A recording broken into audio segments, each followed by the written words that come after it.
İşgal yıllarında Mersin'de meydana gelen bayrak olaylarından birinin kahramanı da Yeni Cami imamı Yörük Hacı Dede'dir. Binbaşı Amfre işgalden hemen sonra Mersin'de Türk bayrağını yasaklar. Hiç kimse hiçbir yere Türk bayrağı asamayacak diye karar çıkarır. Buna karşılık her yerde Fransız bayraklarının yanı sıra olmayan çakma Ermeni devletinin ve e, Suriye'nin de bayraklarını görmek mümkün oluyor. İşte bundan rahatsız olan Türkler Amfre'nin bu kararını protesto etmek amacıyla bir eylem düşünürler. Bunun için de Yeni Cami imamı Yörük Hacı Dede'ye giderler. Bu arada Dede imamın asıl adıdır. Ve onu ikna ederler minareye bayrak asmaya. Ancak olayı bir de gizli faaliyet gösteren Türk İslam Cemiyeti yöneticileriyle görüşürler ve onlarla da durum değerlendirmesi yapıp neler yapılması gerektiği, nasıl konuşulması gerektiği konusunda da mutabakata varılır. 6 Eylül 1919 günü sabah namazını kıldırmak için camiye giden Hacı Dede, Yeni Cami'nin minaresine büyük bir Türk bayrağı asar. Sabahleyin minareden sallanan Türk bayrağını gören ve bu bayrağı görme hasretiyle tutuşan Mersin halkı çok mutlu olur. Ancak burada Türk bayrağını görmekten mutlu olmayan bir takım insanlar da vardır. Hemen bunlar işi allayıp pullayıp bir de Türklerin isyana kalkışacağı yalanını ekleyerek doğrudan binbaşı Amfre'ye giderler. Amfre'de bu işe oldukça bozulmuştur. Hatta hakikaten Türkler isyana mı kalkışacak diye de kuşkuya kapılmıştır. Bayrağı indirmek üzere caminin etrafını askerleriyle kuşatır. Etrafı kolaçan ettirir. Acaba hakikaten isyan için herhangi bir girişim var mı diye. Ama çevrede böyle bir faaliyet olmadığını görünce bayrağı oradan indirtir.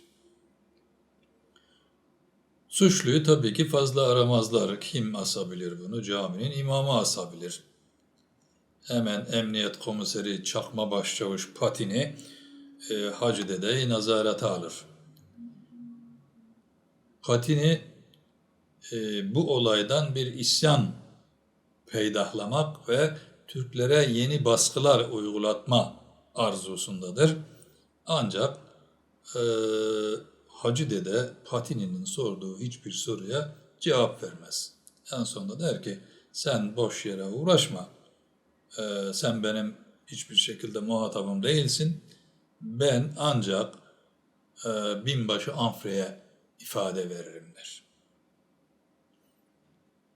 Patini durumu binbaşı Amfre'ye anlatır. Amfre de işi geciktirmemek için hemen bir mahkeme kurar. Mahkemenin başkanı kendisidir. Bir Fransız yüzbaşı ve 2 Fransız vatandaşı olan Cezayirli subay da mahkeme heyetini oluşturur. Ermeni Dellalyan adında biri de mahkemeye tercüman olarak alınır.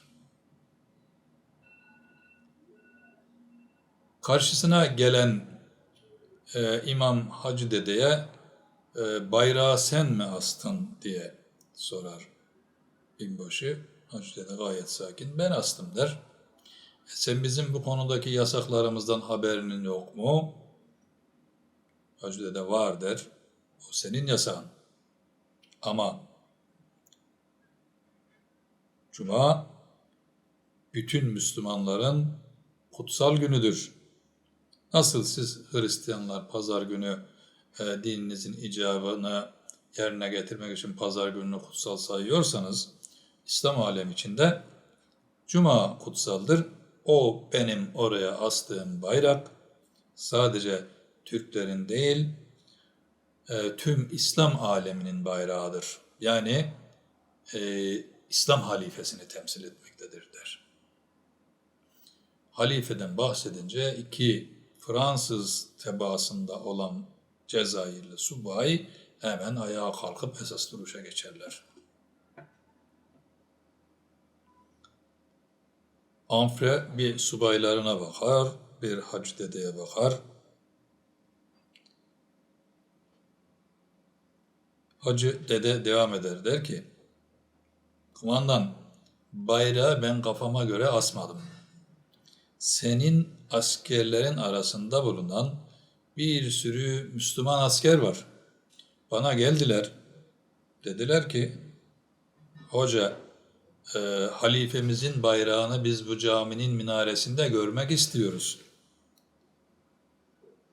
Sen halifemizin bayrağını minareye as dediler. Bana baskı yaptılar.